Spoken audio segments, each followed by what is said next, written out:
For 40 years, I believed my home was a place of love until the day my son's wife turned it into my prison.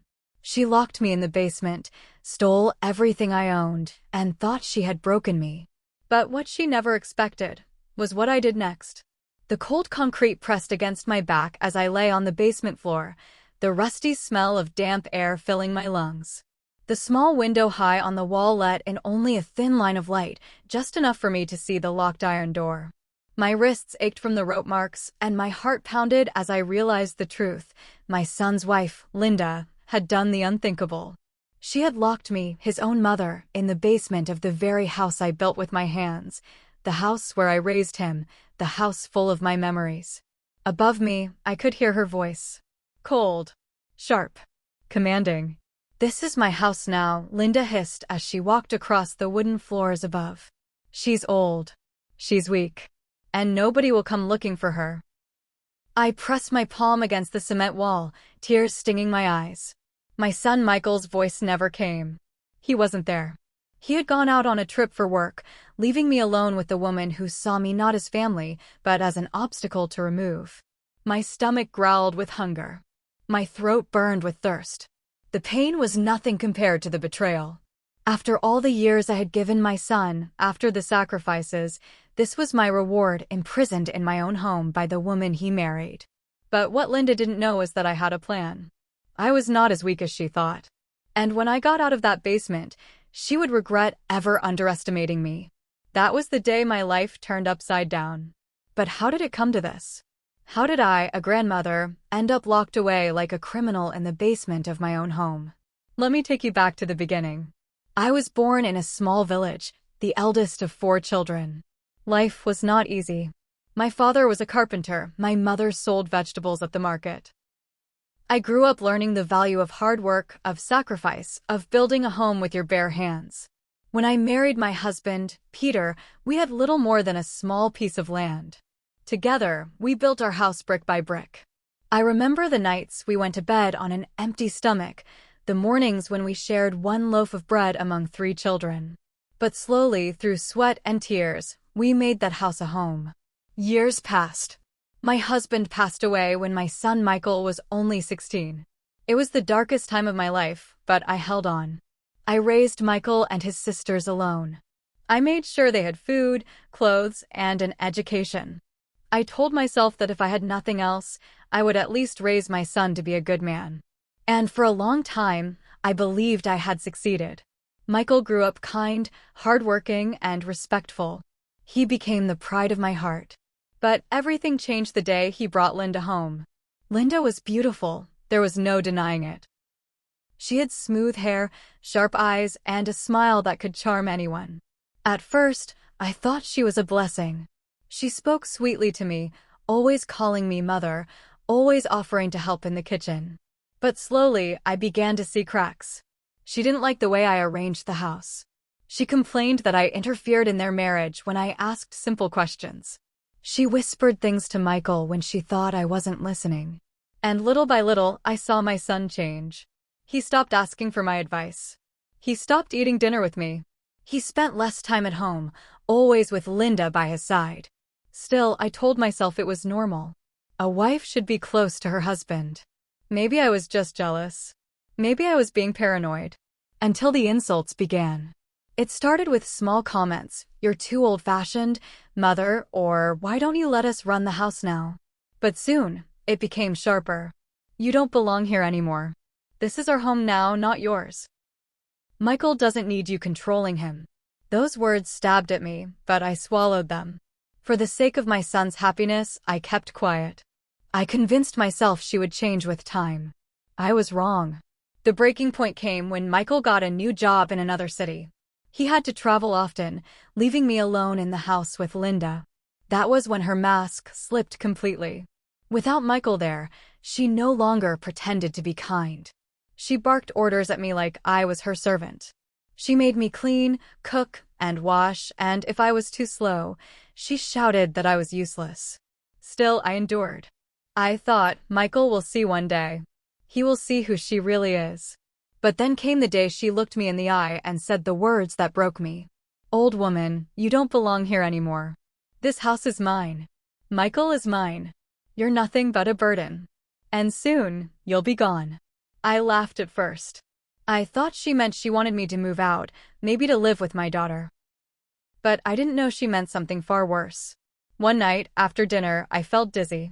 My legs gave way, and I fell to the floor. My vision blurred. The last thing I saw was Linda standing over me, smiling. When I woke up, I was in the basement. My wrists were tied, and the iron door was locked. I screamed. I begged. I cried. But no one came. Linda's voice echoed from upstairs. Stop shouting, no one can hear you. You belong in the basement now. I own everything. That was when I realized I had to fight. If I didn't, she would bury me down there and nobody would ever know. And what I did next would change everything. But just as I was gathering my strength to begin my plan, I heard the basement door creak. Heavy footsteps descended slowly down the stairs. And then, in the dim light, I saw a shadow. It wasn't Linda. It was someone else. My heart stopped as the figure stepped closer. The creaking of the basement stairs grew louder with every step. My heart pounded so violently that I pressed my hand against my chest, afraid it would leap right out. I held my breath, waiting for Linda's cold smirk to appear. But when the figure stepped closer, I saw a face I didn't expect. It was Anna, my granddaughter.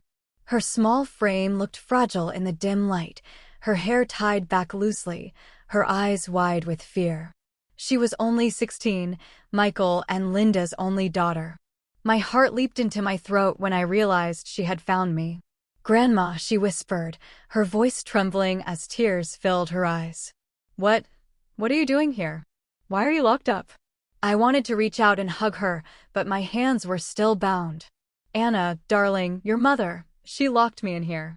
Please untie me. Please." Anna's lip quivered. She shook her head, glancing nervously toward the stairs. "If Mom finds out I came down here, she'll be furious. She said you were sick. That you needed rest, but nothing," I cut in, my voice breaking. "Anna, listen to me. Your mother isn't telling the truth.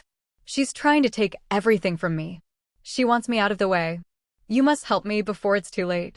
Anna's hands trembled as she reached into her pocket and pulled out a small flashlight. She shone it on my wrists and gasped when she saw the rope burns. Her eyes filled with horror. She really tied you up?" "Yes," I whispered. "I wouldn't lie to you, my sweet girl. Please untie me. You are my only hope." For a moment, I thought she would do it. Her small hands reached out, brushing the ropes. But then she froze, fear overtaking her. I can't," she stammered. "If Mom finds out, she'll hurt me too. I've seen the way she gets when she's angry. Grandma, I'm scared." Her words stabbed me deeper than any knife. My own granddaughter, trapped in the web of fear Linda had spun around this family. I softened my voice, even though desperation clawed at my chest. "Anna, I know you're scared. But courage doesn't mean you're not afraid. It means doing the right thing even when you are. Please, child. For me." Anna's eyes darted toward the stairs again. "I'll try to bring you food later," she whispered quickly. "But I can't let you out. Not yet. I need time." And before I could protest, she rushed up the stairs, the door creaking shut and locking again. The light disappeared. I was left in darkness once more. That night, I sat in the basement, listening to the silence. My body ached, my stomach screamed for food, and my throat was as dry as the desert. But the pain of Anna leaving me there hurt more than the hunger. I thought about Michael, my son, the boy I raised with my own hands. Did he know what his wife was doing to me? No, he couldn't. He would never allow it. Or so I hoped. I thought about the years I sacrificed for him. How I went hungry so he could eat. How I worked long hours washing clothes for neighbors to pay for his school. And now he had a wife who saw me as nothing but a burden. Tears slid down my cheeks as I whispered to myself, where did I go wrong? But I knew the answer. I hadn't gone wrong. Michael hadn't either. The wrong was Linda. She had poisoned everything. The next morning, the sound of footsteps woke me. The basement door creaked open, and I braced myself. But this time, it was Linda. She came down slowly, her heels clicking against the wooden steps, Her lips curled into that cruel smile I had grown to hate. "Well, well," she said, her voice dripping with mock sweetness. "How is the queen of the house enjoying her new throne?" I glared at her, though my body trembled. "Linda, let me out. This is madness. Michael will find out. He will not forgive you."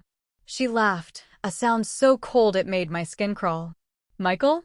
Oh, please. He's a fool. He believes everything I tell him. By the time he returns, you'll either be gone or you'll be too weak to cause trouble. Either way, this house will be mine." I clenched my fists, rage burning inside me. "You think you can erase me? You think you can take everything I built with my husband and claim it as yours? You're wrong, Linda. One day, the truth will come out." She bent down, her face inches from mine, her eyes dark and dangerous. "Not if you're not around to tell it." Her words sent a chill down my spine. She stood up and walked toward the stairs, but before she left, she glanced back. "Oh, and don't count on Anna saving you. She's terrified of me. She'll never disobey." With that, the door slammed shut. Hours turned into days. Anna came down secretly at night, slipping me bread and water. She always looked around nervously, terrified her mother would catch her. I thanked her with tears in my eyes, but each time she refused to untie me. "I can't, Grandma," she whispered. "Not yet. I have to find the right time." And each time, my heart broke a little more. But even in the darkness, a fire began to burn inside me. I was weak, yes. I was old, yes. But I was not defeated. I remembered my husband's words before he died. "Sarah, you are stronger than you know. Promise me you'll never let anyone take what is yours." Those words echoed in my mind as I sat there, plodding, waiting, gathering strength. Then, one evening, something happened that changed everything. I heard shouting upstairs. Linda's voice, sharp and angry, clashing with Anna's frightened cries. "You disobeyed me," Linda screamed. "You think I didn't notice the food missing? You've been feeding her." My blood ran cold. "No, Mom. Anna stammered. "Don't lie to me," Linda roared. There was a loud crash, like something breaking. I stood, banging on the basement door with all my strength. "Leave her alone. Linda, if you touch that child, I swear." But my voice was drowned out by Linda's fury. Then came a sound that tore my heart in two. Anna's scream. Anna's scream pierced the silence of the basement like a blade cutting through flesh. My knees buckled, and I pressed my ear against the cold wooden door, praying for another sound, a sign she was safe. "Anna!" I shouted, banging my fists against the door until they ached. "Leave her alone, Linda. Don't you dare touch my granddaughter." But the only reply was Linda's sharp, venomous voice. "You think you can defy me? You're just like your grandmother, weak and pathetic. You'll learn your place." Then came the sound of a slap. My whole body froze. "Please, Mom, stop," Anna sobbed, her voice trembling. I felt the rage inside me rise like a storm. I was powerless, bound, locked away like some forgotten prisoner. But a grandmother's heart cannot be silenced, even by ropes and locked doors. I screamed until my throat burned. "You monster! If you hurt her, I swear you'll regret the day you ever stepped into this house." There was silence. Then I heard footsteps stomping toward the basement door. My breath caught in my chest. The lock clicked. The hinges groaned. And suddenly, Linda's face appeared in the doorway, her eyes blazing with fury, her hand clutching Anna's wrist tightly. She dragged Anna down a few steps, shoving her so roughly the poor girl stumbled. "See what you've done?" Linda hissed at me, her teeth clenched in rage. "You've poisoned my daughter against me, feeding her lies, turning her against her own mother. But not anymore." Anna looked at me with wide, tear-filled eyes. "Grandma, I'm sorry. I just wanted to help." "Shut up," Linda snapped, jerking her arm. Something inside me broke in that moment. I didn't care about the ropes cutting into my skin, or the hunger gnawing at my belly, or the weakness in my old bones. I only knew one thing: I had to protect Anna. "Linda," I said, my voice low but sharp as steel, "you can chain me, starve me, lock me away. But if you lay one more hand on that child, I will fight you with every last breath in my body." Linda smirked, her face twisted with cruelty. Oh, Sarah, you still don't get it, do you? You're already finished. This house is mine. Michael is mine. Even Anna, she tightened her grip, making Anna wince, is mine. You're nothing but an old woman waiting to die. I spat at her feet, rage burning in my chest. No, I am a mother. I am a grandmother. And that means I am never nothing. For the first time, I saw a flicker in her eyes, uncertainty, fear, maybe even doubt. But she quickly masked it with another sneer. She yanked Anna back up the stairs and slammed the door so hard dust rained down from the ceiling. I collapsed onto the floor, shaking with fury and despair. My heart ached for Anna, caught in the clutches of her cruel mother. But in that moment, something changed inside me. I realized that if I stayed here waiting for someone else to save me, we would both be destroyed. No, I couldn't wait anymore. I had to find a way out.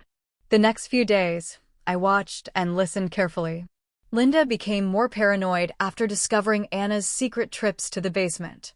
She kept the keys on her at all times, checking the lock more often, sometimes even standing outside the door for minutes, as if daring me to try something. But in her arrogance, she overlooked one thing. The ropes around my wrists were old and rough. And though they dug deep into my skin, each time Anna had snuck food, she had also given me a drop of hope. With that hope came determination. So, whenever Linda wasn't around, I rubbed the ropes against a jagged corner of the basement wall. Slowly, painfully, for hours at a time. Every scrape of rope against stone cut deeper into my skin, but also loosened the knot a little more. By the third night, my wrists were raw and bleeding. But I didn't care. The rope was weaker. Freedom was closer. On the fourth night, Anna came again. Her face was pale, her hands trembling. She placed a small piece of bread in my lap. "Grandma," she whispered, her voice barely audible, "I can't do this much longer. Mom is watching me too closely. She'll find out." I grabbed her hand tightly. "Listen to me, Anna. You're stronger than you know. Don't let her break you. Just one more thing, next time, bring me something sharp. A knife. A nail. Anything." Anna's eyes widened. Are you going to fight her?" I shook my head. "No. I'm going to escape." For the first time, hope flickered in Anna's eyes. She nodded quickly. "I'll try." But before she could say more, the sound of Linda's footsteps echoed upstairs. Anna's eyes went wide with fear. "I have to go," she whispered and scurried back up. The door closed, leaving me in the dark once more. But now my heart was lighter. Anna believed in me. And if she believed, then I could not fail. The next evening, something unexpected happened. I heard Michael's voice. My heart stopped. My son. He was home. Relief flooded through me as I pressed my ear to the door. "Linda, where's Mom?" Michael asked. His voice was tired, but filled with concern. There was a pause, then Linda's honeyed voice replied. "Oh, darling, your mother isn't well. She insisted on staying in her room. She doesn't want to be disturbed." I clenched my fists in rage. Lying snake. But then, to my horror, I heard Michael sigh and say, "All right. I'll check on her tomorrow." No, tomorrow would be too late. I banged on the door with all my strength. "Michael, I'm here." "Your wife locked me in the basement." My voice echoed, raw and desperate. There was silence. Then hurried footsteps. The basement door rattled. For one brief, shining moment, I thought he had heard me. But then Linda's voice cut in, sharp and angry. "What was that noise?" Michael hesitated. "It sounded like—" "Oh, it's just the pipes again," Linda interrupted smoothly. "I told you, this house is old. It creaks and groans. Don't worry about it." The silence that followed was unbearable. Finally, Michael said, "I guess you're right." And, just like that, my hope shattered. The footsteps faded away. Linda's voice echoed one last time, dripping with malice. "No one is coming to save you, Sarah. Not even your own son." The lock clicked shut again. And I was left trembling, my heart breaking into pieces. I sat in the darkness long after Michael's footsteps faded away, my whole body trembling with disbelief. My son, My only son had been inches away from saving me, and he hadn't even known it. I leaned my head against the cold stone wall, tears rolling down my cheeks. "Michael," I whispered. "How could you not hear me? How could you not see?" For the first time in days, I felt despair trying to swallow me whole. Linda's words echoed in my mind, "Not even your own son will save you." But then I thought of Anna. Sweet, brave Anna, who risked everything to sneak food to me. If I gave up now, she would be lost to Linda's cruelty forever. No, I couldn't let that happen. Wiping my tears, I clenched my fists. My husband had once told me, "Sarah, you're stronger than you know." I had doubted him then. But now those words became my fire. I wasn't going to wait anymore. I was going to free myself. That night, I resumed rubbing the ropes against the jagged edge of the basement wall. The fibers dug into my raw skin, but I didn't care. With each scrape, I imagined Linda's smug face vanishing, imagined the chains of her cruelty snapping apart. Finally, with one last desperate tug, I felt the rope give way. My wrists were free. For a moment, I just stared at my hands, trembling, bloody, but unbound. I almost couldn't believe it. I whispered to myself, "You did it, Sarah. You did it." But freedom was not complete. The basement door was still locked. I staggered around the room, my legs weak from days of sitting. My eyes scanned the dusty corners, searching for anything useful. That's when I saw it, a rusty old iron rod leaning against the wall, forgotten and covered in cobwebs. I picked it up, its weight heavy but reassuring in my hands. If Linda came down again, she wouldn't find me helpless. The next day, the sound of voices woke me.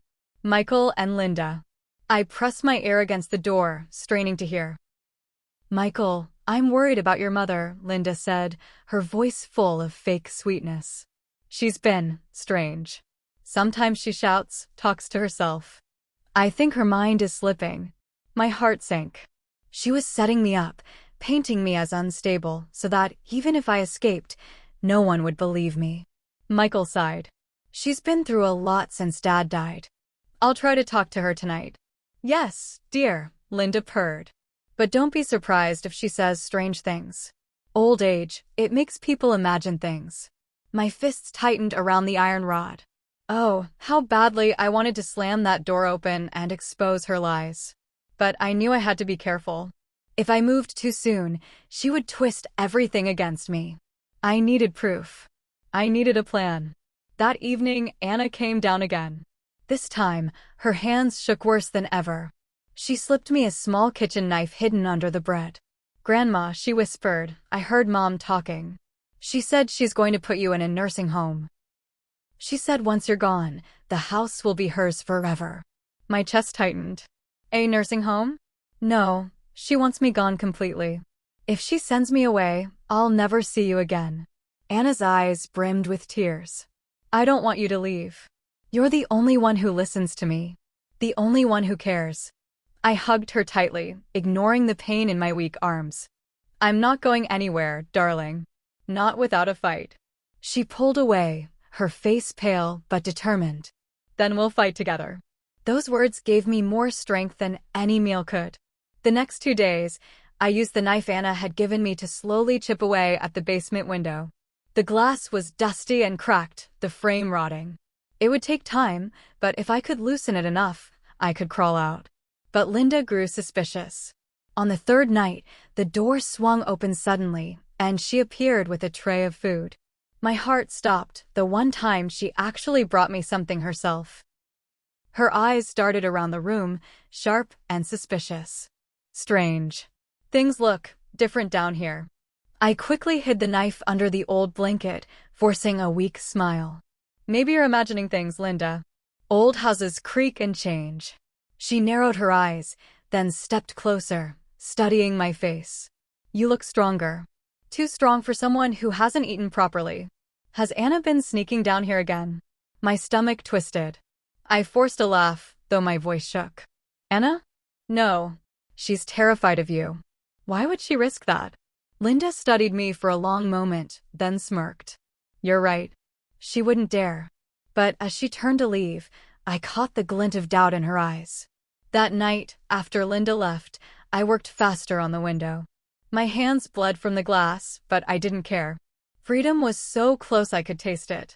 But then, just as I loosened the last shard, the basement door creaked open again. I froze. The knife slipped from my hand and clattered onto the floor. The sound echoed through the basement like thunder. And there, standing at the top of the stairs, was Linda. Her eyes locked on the knife. A slow, dangerous smile spread across her face. Well, she purred, stepping down one stair at a time. It looks like Grandma hasn't been as helpless as I thought. Linda's heels clicked slowly down the basement steps, each sound sharp as a hammer to my ears. Her eyes never left the knife lying on the floor, gleaming faintly in the dim light. She smirked, her voice cold as ice. So, the old witch has been planning her escape. Tell me, Sarah, did you really think you could outsmart me? In my house? My fingers trembled as I reached for the iron rod I'd hidden behind me. My voice cracked, but I forced the words out. This isn't your house, Linda. It was mine long before you slithered into it. And I will die before I let you take it from me. Linda's laughter rang out, harsh and mocking. Die? Oh, don't tempt me, dear. That can be arranged. She lunged forward suddenly, snatching the knife from the floor before I could grab it. She held it in her hand, twirling it with wicked delight. You see, Sarah, she hissed, all it takes is one accident. One fall down these old stairs. Everyone will believe it. And then you'll finally be gone, and this house will be mine. My heart pounded so hard I thought it might burst. My body was weak, but my spirit burned like fire. This woman had stolen my peace, my dignity, my family. And now she threatened my very life. I tightened my grip on the iron rod. Before she could move again, I swung it with all the strength left in my arms. The rod connected with her wrist, and the knife clattered to the floor. Linda shrieked in pain, stumbling back a step. You miserable hag, she spat, clutching her arm. I didn't hesitate. With every ounce of fury and love for my family burning inside me, I swung again. The rod hit the ground near her feet, making her stumble further. In that instant, the basement door burst open. Mom! Anna's voice screamed. She stood frozen at the top of the stairs, her eyes wide in horror at the sight of us, Linda with her twisted face, me with the iron rod. Behind her, Michael appeared. His face was pale, his eyes filled with confusion. What on earth is going on here? Linda's mask cracked. She dropped the act, her voice shrill and venomous. Michael. She's gone mad. Look at her, she tried to kill me. I staggered forward, my hands shaking. No, Michael. She's lying. She locked me in here for days. She tied me, starved me, threatened me. Ask Anna, she knows the truth. Anna's voice trembled, but it was steady enough. Dad, it's true. Mom locked Grandma in here. I've been sneaking her food. She was going to hurt her. Michael turned to Linda, his face twisted in disbelief. Tell me this isn't true, Linda. Tell me my own wife didn't do this. Linda's eyes darted wildly, her lies crumbling. Michael, darling, you don't understand. Your mother, she's been confused, dangerous. But Michael cut her off, his voice shaking with rage. Enough. I should have listened. I should have seen it sooner. He rushed down the stairs, helping me to my feet. Tears filled his eyes as he looked at me. Mom, I'm so sorry. I didn't know. I didn't want to believe she could. His voice broke. I touched his cheek weakly. It's not too late, my son. You know the truth now. Protect Anna. Protect yourself. Linda shrieked, her face contorted with fury. You're all fools. This house should have been mine. She lunged for the knife again, but Michael was faster. He grabbed her wrist and wrenched it away, tossing the blade across the room. Linda screamed and struggled, but Michael held her firm. It's over, Linda, he said, his voice hard as stone. You will never hurt my family again. Anna rushed to my side, hugging me tightly, her tears wetting my shoulder. You're safe now, Grandma. You're safe. And for the first time in what felt like forever, I believed it. The police came later that night. Linda was taken away, her screams echoing in the night like the cries of a cornered animal. The house was quiet again, but not the same. Pain lingered in its walls, scars that would never fully fade. But there was also love. Michael moved me upstairs, promising never to let anyone hurt me again. Anna stayed close by my side, her small hand always clutching mine, as if afraid I might disappear. I sat in my husband's old chair, looking around the living room that had once felt so heavy with despair. Now it felt lighter, like a storm had passed and left clear skies. I realized something then. Linda had tried to take everything from me, my freedom, my dignity, my family. But she failed. Because she could never touch the one thing that made me strong: love. Love for my son. Love for my granddaughter. Love for the home I had built with my own hands. And that love gave me the courage to fight back. Life lessons from the story. Evil may wear a mask, but truth always breaks through in the end. Fear can chain you, but love can set you free. Never underestimate the strength of a grandmother's heart. When it comes to family, even the weakest hands can rise with unshakable power. Silence allows abuse to grow, but speaking out, no matter how late, can bring freedom. If this story touched you, don't just leave silently. Hit that subscribe button, give this video a like, and share your thoughts in the comments. Your voice matters, and more powerful stories are coming your way.